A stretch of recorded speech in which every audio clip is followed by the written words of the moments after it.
Combinations of fate, the culmination of a dream, and tonight, Alexis Lafreniere is a New York Ranger. Welcome back, everyone. I'm John Giannone. Thanks for joining us.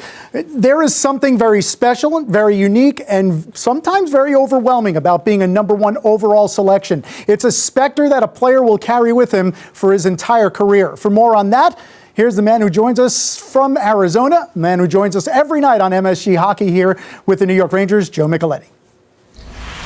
John, thanks very much. You think of that pick, and the first thing that when I talked to Jeff Gorton, the general manager, last week about this, and I don't think it's a big surprise that he is the #1 overall pick. But the other thing that was really interesting in what he said was that this is a franchise that for 100 years they've been around, and they've never had the #1 pick, and so there's something about pride and excitement that comes with the pick. And when you think about Alexis Lafreniere, and I don't have to go through all the things that we've talked about before, because if you just listen to the people, read about what people say about him, and all different, from media people to scouts to general managers, hockey people, you name it, no one's ever said a bad word about this kid, not only from the standpoint of the type of player he is, but from the standpoint about the type of person. And the thing that really stood out with me in talking to Jeff Gorton when they interviewed him a number of times, but he said, he's just got this quiet confidence about him that great players have. And Jeff's been around a long, long time. So has his staff. They've interviewed so many players over the course of so many years that certain things stand out with the greats. And this is something that has stood out with this player, Alexis Lafreniere. And so, how can you not be so excited when you think about this player? A lot of people think he could be a top 6 player on any team in the National Hockey League. But I think about what's happened in the last 2.5 years when the Rangers decided, listen, we're not good enough to win a championship. So how do we win championships? That's what we want. We want to win championships. So what do?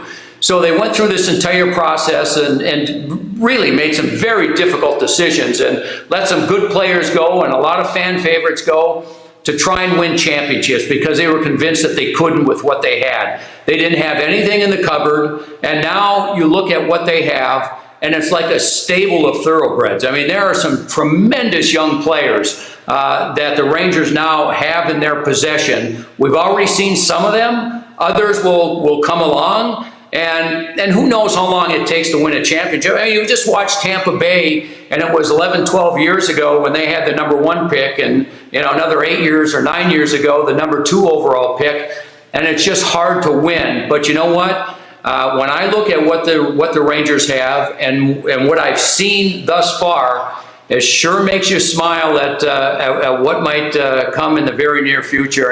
And for one, I really look forward to it. I think Jeff and his staff, and now JD being part of that just recently, have the right attitude and the right idea, and they keep drafting these fabulous players. I think we're in for a lot of times where we're going to be smiling an awful lot. So back to you, John, Steve.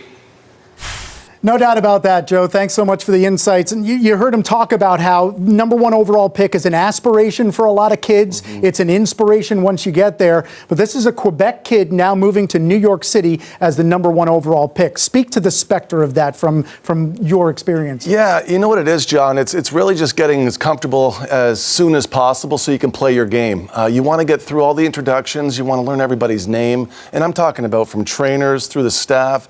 Get comfortable. And you know what? The Rangers have that group of players that will help you get comfortable. But there's questions that are going to be asked, and this is just the way it goes. As soon as a player gets picked first overall, it's congratulations, he does this, that, and the other thing. But what questions do we have? Can he play center? Can he play there and be comfortable? He's a big body that plays down low and does really well at protecting the puck. Is that going to translate quickly to the NHL game with the bigger body defensemen? These are the things that you have to talk about, but it's exciting right now because that's where we're at. We're at that first stage.